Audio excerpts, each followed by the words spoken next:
Number 5. Last night, a friend rushed me out of the house to catch the opening act at a local bar's music night. After a few drinks, I realized my phone wasn't in my pocket. I checked the table we were sitting at the bar, the bathrooms, and after no luck, I used my friend's phone to call mine. After 2 rings, someone answered, gave out a low, raspy giggle, and hung up. They didn't answer again. I eventually gave it up as a lost cause and headed home. I found my phone laying on my nightstand, right where I left it. Number 4. When I was a kid, I was always the last kid to get picked up by the bus driver to go to school. One day I was waiting for the bus by myself and a bus with no kids pulled up. The bus driver smiled and told me to hop on. I just had a bad feeling. I said, "Where are the other kids?" He said, "We will go get them now. Just get on." He got more and more pushy but didn't do anything crazy. I just kept saying no and he shrugged and left. The real bus pulled up a few minutes later. I went to school and my parents didn't know until I mentioned it that night. Looking back, they were pretty worried. I remember them scrambling to make a few phone calls. Number 3. A few years back, I rented an apartment from a friend of mine. He had recently bought it and had it completely renovated. He put it up for sale but couldn't find a buyer, so I offered to rent it in the meantime. After moving in, I realized there was something wrong with the lady next door. She was about 45 but looked much older. She would sit up all night listening to Christian radio shows and talking loudly to someone. It got to the point where I couldn't sleep, so I went over to her place and asked her to keep it down. She opened the door and I got a quick peek. Her walls all had crosses painted on them in different colors, and words like Jesus and angels scribbled everywhere. The windows were painted black, letting no light in at all.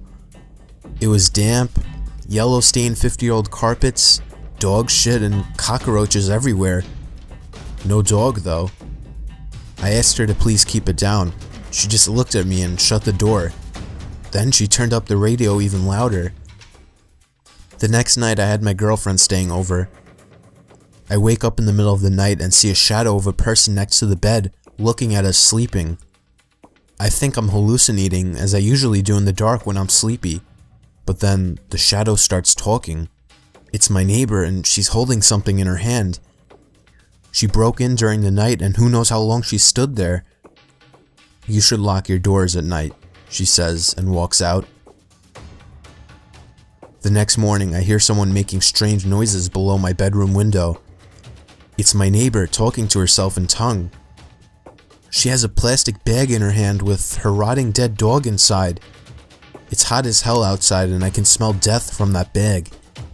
At this point I'm scared shitless. She's obviously very insane.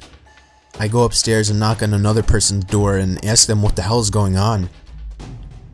The guy is as scared as me. Apparently she broke into his apartment one evening as well while he was watching TV with his kids.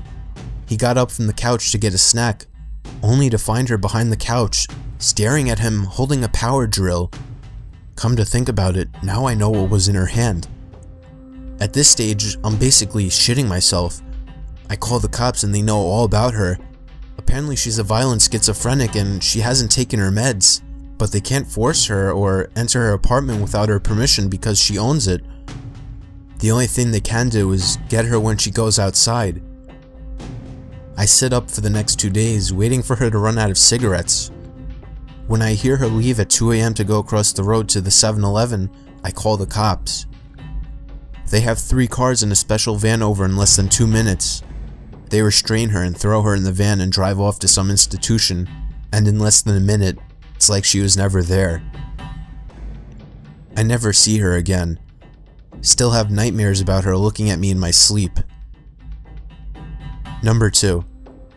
I was about 15 minutes from finishing the night shift at work when there was a massive crash on one of the windows in the office, so I get up and go check it out. Someone has thrown quite a sizable rock through one of the windows on the front of the building. This is made especially weird because I'm working in the industrial district at 11:30 at night with none of the other businesses open. I go back to my desk, put a quick call through to security to let them know and decide to head home. As I'm leaving the building, I'm freaking myself out about it more and more and end up running to my car, getting in and taking off. I'm almost home and I've started to calm down a bit when I realized that I didn't unlock my car when I got in. It had been unlocked the whole time. I do a quick check with my hand in the back seat for any possible murderers that might be hanging around there, but there's nothing there. Fast forward about 30 minutes. I've called a friend of mine who says he's out drinking, so I decide I'm going to join him. I jump on my bicycle and start riding over. I'm doodling along the road on my bike. It's a nice night and I'm in no big rush, just enjoying the moonlight when I hear someone riding behind me. I straighten up and stick to one side of the road. He passes me really slowly, and when he's right beside me, he shoots me a smile, and I can describe it as purely insane. I kind of flinch and am taken aback as he rides on. That's when I realize he's riding my mom's bike. Needless to say, I sprint the hell home. When I get there, sure enough, her bike is missing and one of my car's doors is open. The back left one. I was driving and had no need to open that door. Number 1. I worked at a campground on night shift, 12 a.m. to 8 a.m. every night. It wasn't bad. I would bring in my PS2 and game a good portion of the night, only having to deal with 1 or 2 people on busy nights. It was just me in this little 8-foot by 8-foot shack, with nothing around but dark all night. My first week there, the other third shift guy who was quitting told me about this payphone a few feet from the shack where I worked. He said it rang every night at 4:17 a.m., just once. It was probably just an automated test call, he guessed. He's never answered it himself. I go for a few months with the job. It was the middle of the summer, so most nights I had the windows closed, so I couldn't hear the payphone go off. Mid-August, I started leaving the windows open during the night. Sure enough, at 4:17 a.m. every morning, the phone would ring once. The ring even sounded creepy, like the payphone was submerged in water and then put where it sat. One night I got up the nerve to answer it. I set an alarm at 4:15 and would go wait at the phone until it rang. When it did, I answered it, but there was no sound, just dead air like someone was on the other line but wasn't answering. I said hello a few times and hung up. I did this every night for a week with the same results. I didn't think anything of it and left it alone after that for about a month. The first week of October, I decided to answer the phone once again. I set my alarm and when the time came, I answered the phone. I repeatedly said hello into the phone. Then I heard what sounded like someone inhaling through clenched teeth. The voice that sounded was rough and sounded like he had gargled gravel. He said my name. My complete name. First, middle, and last. It was a voice I've never heard.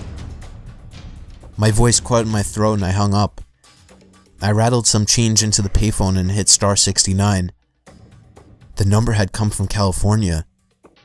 I lived in Indiana.